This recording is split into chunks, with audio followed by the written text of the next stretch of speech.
כמה מהמורים, לא בדיוק האנשים המתוגמלים ביותר במשק, טוענים שחברי מטה ארגון המורים נוסעים על חשבון כל המורים לנופש בצפון איטליה. יעל אודם כתבתנו, הארגון עצמו מכחיש. נכון יונית, ארגון המורים הוא שאחראי למעמדם של המורים בבתי הספר העל-יסודיים וגם גובה מהם דמי חבר חודשיים בסך 58 שקלים, והוא מחליט להוציא את עובדי הארגון לחופשה של שבוע בצפון איטליה. מורים שאיתם דיברנו היום מתפלאים ותוהים האם את הטיסה הזו הם מממנים בעצמם באותם דמי חבר שגם הועלו השנה ב-25 שקלים. פה נשמע את יושב ראש הארגון רן ארז בשיחה שבה הוא מספר לעובדי הארגון על הנופש שצפוי להם בצפון איטליה.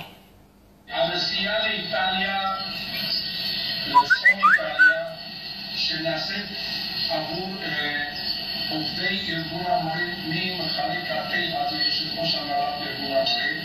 כל עובדי הארגון מוזמנים לצאת. זאת נסיעה של גיבוש, נסיעה שמגיעה לאנשים שעבדו קשה כל השנה. 5,000 אנשים שהצטרפו לארגון המורים לא הצטרפו ככה סתם. אנשים צריכים לקבל מוטיבציה וגיבוש, ולכן מגיע להם את הפרס הזה.